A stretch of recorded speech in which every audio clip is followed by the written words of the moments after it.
neighborhood beautification. That's very important to Detroit. It's very important to block clubs, organizations, and people who live in the community. We got started with 2 lots and a vision of a treehouse center. Because if we can take these blighted lots, Detroit give us grants to be able to do something with them that the community wants, it's a plus because we're bringing our neighborhoods back to where we want them to be, where they should be. All because I live in Detroit. All right, I'd like to welcome you to this edition of In the Conference Room with Mark S. Lee. I hope you're having a wonderful week and the end of September already. That is, oh my goodness, that is hard to believe, but the weather's holding out. And I thank you all for tuning into the conference room with Mark S. Lee. As you know, this is your source for information, not just from across the great city of Detroit, the state of Michigan, as well as across the country. We've interviewed all types of business leaders and entertainers, athletes, hey, your favorite Detroit Lions, amongst others. And so we want you to sit back and enjoy the conversation with a very special guest who's in the Motor City for the weekend. And she's going to explain to us briefly in a second, but let me introduce her. Miss Kim Whitley is a multi-talented entertainer, actress, author, comedian, and a multi-award winning podcaster, and also a two-time, let me repeat that, two-time NAACP Image Award winner for Two Funny Mamas with Sherry Shepherd. And you also know her for iconic role as Sugar, Sugar from Next Friday, among other shows. And she's a very talented actress, and we're going to have her spend some time with us. Kim Whitley, thank you for joining me in the conversation. How you doing? Hi, Mark. How you doing? What's up, everybody? It's good to be here. How does it feel to be in the Motor City? When did you Oh, get in? oh my goodness. Well, the truth is I got in yesterday because of the hurricane. I was in Atlanta to receive an award, an Icon Award, and with Sheen Magazine. And they were like, you got to go. You're not going to be, your flight's going to be canceled. So I missed receiving my award, but I got to Detroit and it feels good. I love Detroit because I'm from Cleveland. Okay. So Detroit's like my second home. Absolutely. Absolutely. And how long have you been out in LA? Wow. I've probably been in LA about 25 years. Okay. But you Yes. always claim Cleveland as home, right? Oh, Always. yeah, that's my Yeah. home. And my brothers still live there, my dad. So, yeah, Yeah, same with absolutely. Detroit and Cleveland are almost like sister cities, if you will, cities so closely related, so close in proximity. Two hardworking cities, just two great cities. And let's talk about why are you in Detroit? What brings you here? I am so excited because I want to really say it's like my first time doing a comedy club in Detroit. I am here for the Punchline in Southfield, and I have 2 shows Friday night, Saturday, and one on Sunday.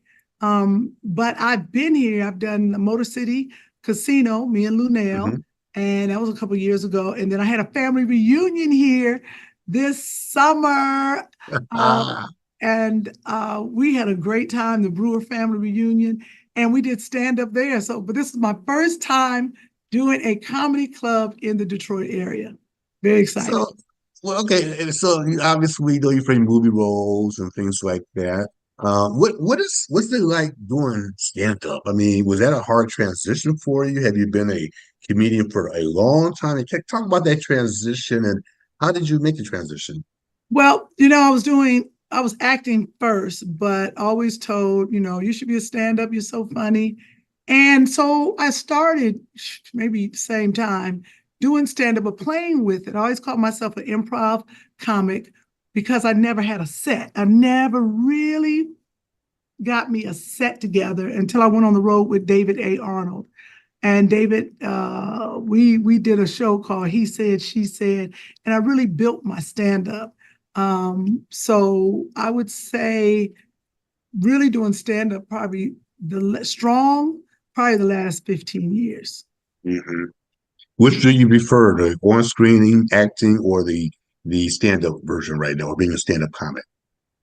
It's hard because Uh-huh. I like stand up for the immediate response and the audience, and no show is the same. We just have a good time. But I enjoy the acting part too. And that's because I'm doing other people's words and it's a little more difficult.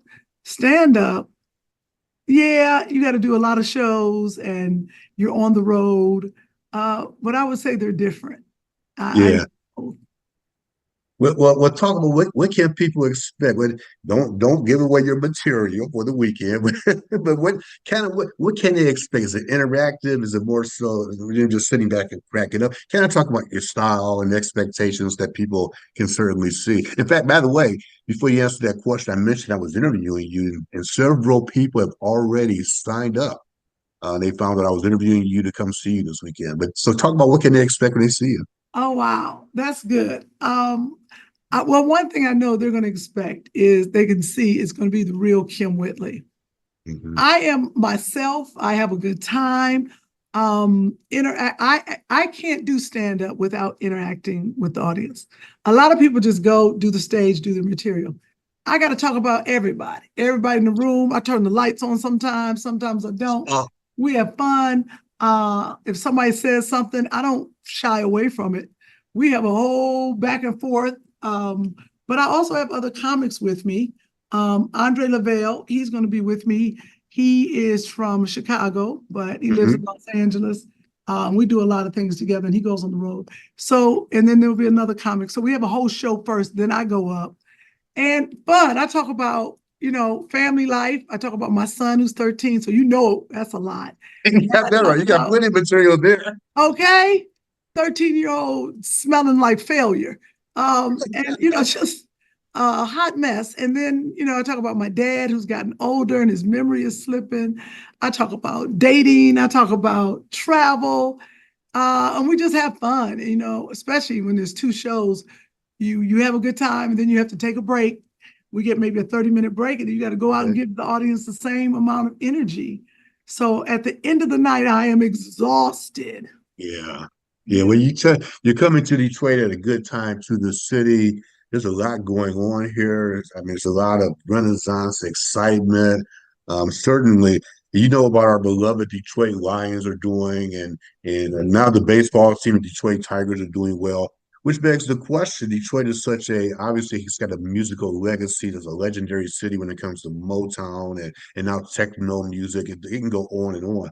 So do you tailor your shows to that particular city? So for example, can we expect something that's Detroit specific, or is it just kind of you just kind of flow with the audience, like so maybe something about the Detroit Lions or Motown music or whatever? Do you tailor your shows accordingly? You know what? I'm glad you said that. I'm about to go sit down and write some Detroit jokes right now. All Now, right. I usually do. I'm in a city, but I feel like I'm at home. But usually when I go to Cleveland, I talk about Cleveland. Um, But Detroit, I absolutely will talk about. Usually, I'm a foodie, so I'm gonna talk about some of my favorite restaurants that have closed.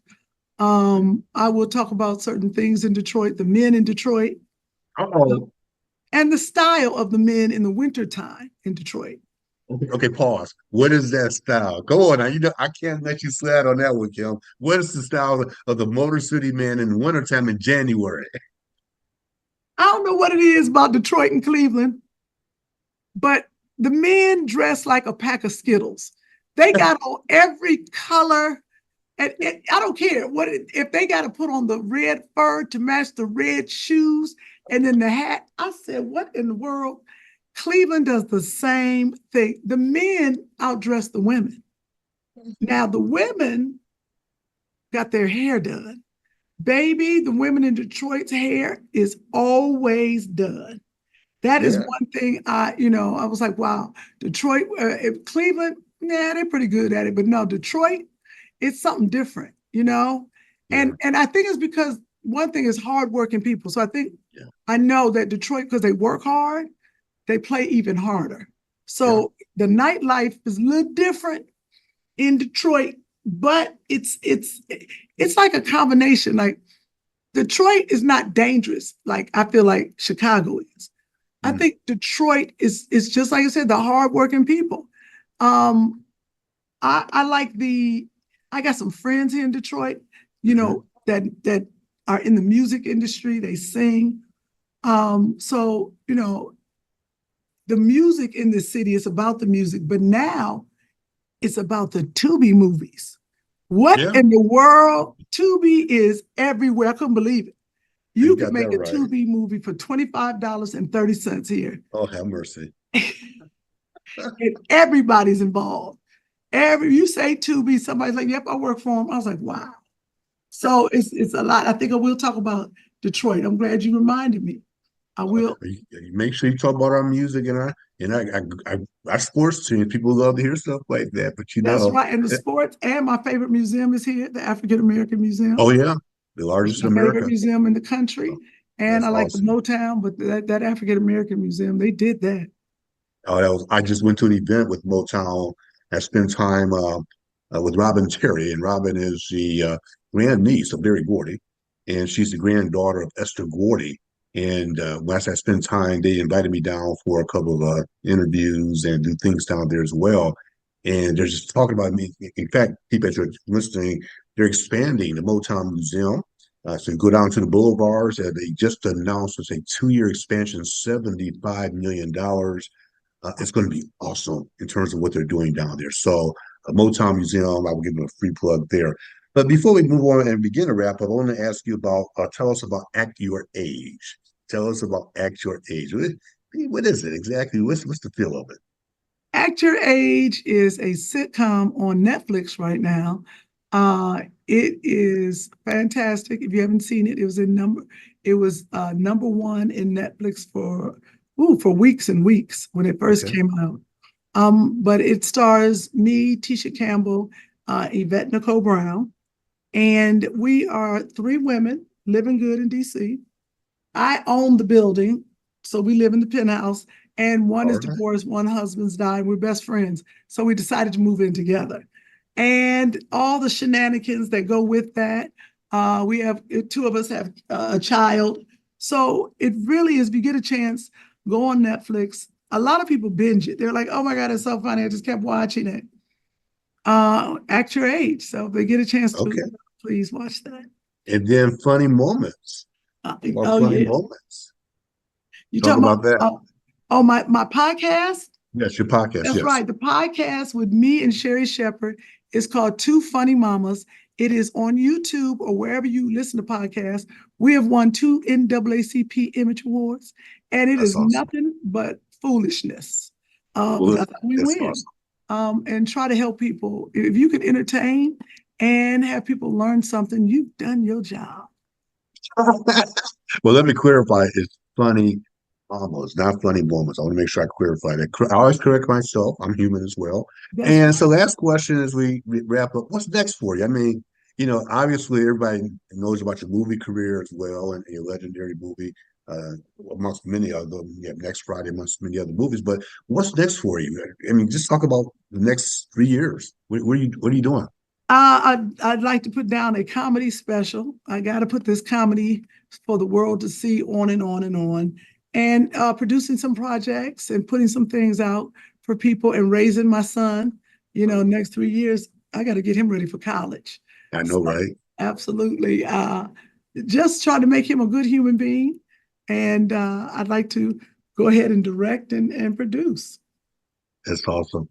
Well, one final thing as you direct and produce, don't forget, let's see, what's the song by Martha Reeves? Don't forget the Motor City when it comes from her famous song, Dancing in the Streets. Hey, maybe producing a movie here in Detroit. Who knows? I am. I got a friend, Mike Jeffers. He does a lot of Tubi movies here. I already told him, I was like, I'm coming to do a Tubi movie right in Detroit. Well, Kim Whitley, I want to thank you for your time. And by the way, before we go, there's shows this Friday tonight, 7:30 and 10 o'clock. Tomorrow also will be 7:30 and 10 o'clock. And Sunday, by the way, the Lions are not playing this Sunday. They're playing Monday Night Football. So we can all pry ourselves away from Ford Field and from our TV sets to go check out Kim at the Punchline. That's in Southfield, the Punchline in Southfield, Michigan, right outside the city. Kim, thank you so much. We wish you much continued success. You are a joy. Personally, I've been watching you for years. You always make me crack up, and it's an honor to spend some time with you this morning. Thank you very much for Thank joining you me in the so much, conversation. Mark. Thank you, everybody. Please come All see right. the shows. Come see the shows, and we want you all to go out, make it a great day, make it a great weekend, and we will check you out next time in the conference with Mark Ashley. We'll talk to you all soon. Take care, everyone. All right. Because I live in Detroit, I was able to get tuition-free college through the Detroit Promise. I feel very fortunate working with the Detroit Promise. They were able to afford me so many opportunities. I'm currently studying media production and journalism at University of Michigan Dearborn. I'm looking to take my talents further into the production industry, short films. I love working with people here, and this is where I want to be. And that's why I'm Detroit for life. Detroit.